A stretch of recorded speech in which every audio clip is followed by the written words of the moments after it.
Assalamualaikum warahmatullahi wabarakatuh. Halo guys, perkenalkan nama saya Wulan Yuli Astuti dengan NIM 2024143628. Saya dari kelas Q. Baiklah, pertemuan kali ini saya akan membahas tentang hak asasi manusia dengan sub yang pertama ialah tanggung jawab pemerintahan untuk melindungi hak asasi manusia. Dan yang kedua adalah pemajuan dan perlindungan hak asasi manusia. Dengan yang sub pertama ialah tanggung jawab pemerintah untuk melindungi hak asasi manusia. Apa sih hak asasi manusia?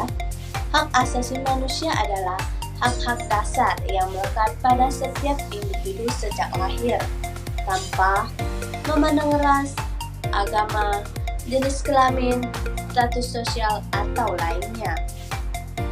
Nah, pemerintah memiliki tanggung jawab loh tentang hak asasi manusia. Apa sih tanggung jawab pemerintah tentang hak asasi manusia? Yang pertama itu melindungi, menghormati, dan memenuhi.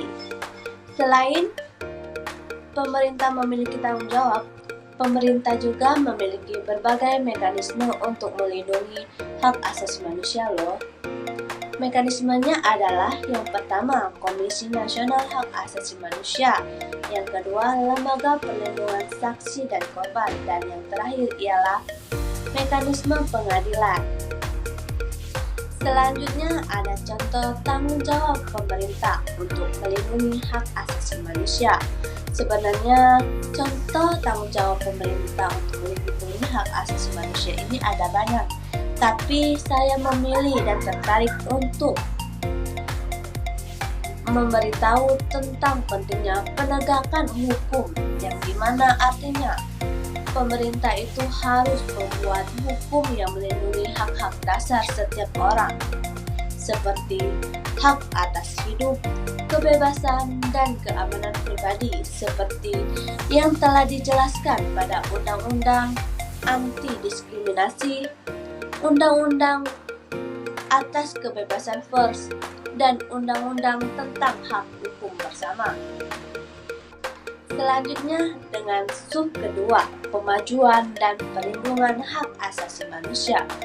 Dengan adanya pemajuan dan perlindungan hak asasi manusia ini untuk meningkatkan kesadaran dan pemahaman masyarakat tentang hak asasi manusia, serta mendorong terwujudnya kondisi yang kemungkinan setiap individu untuk menikmati hak-hak secara penuh, dan juga untuk mencegah dan mengatasi pelanggaran hak tersebut. Pemajuan dan perlindungan hak asasi manusia ini memiliki strategi. Yang pertama ialah pendidikan dan sosialisasi, yang kedua penguatan lembaga, yang ketiga peningkatkan akses keadilan. Selanjutnya ada contoh pemajuan hak asasi manusia dan contoh perlindungan hak asasi manusia. Yang pertama, contoh pemajuan hak asasi manusia adalah peningkatan akses pendidikan, yang dimana peningkatan akses ini merupakan pendidikan bagi semua warga negara, termasuk kelompok rentan.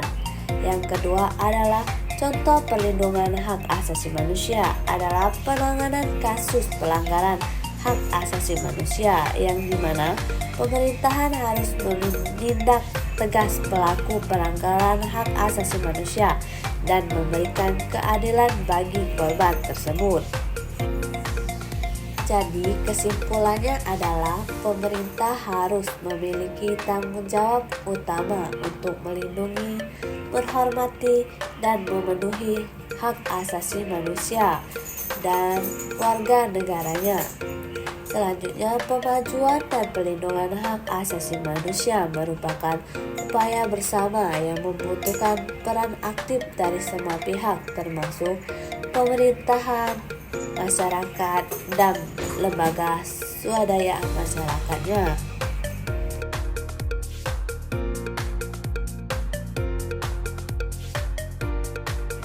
Setelah saya menjelaskan dan memaparkan materi yang saya ketahui, Selanjutnya saya akan membuka sesi tanya jawab. Setelah saya membuka sesi tanya jawab, saya akhiri dengan wassalamualaikum warahmatullahi wabarakatuh. Bertemu lagi di pertemuan selanjutnya. Bye bye guys.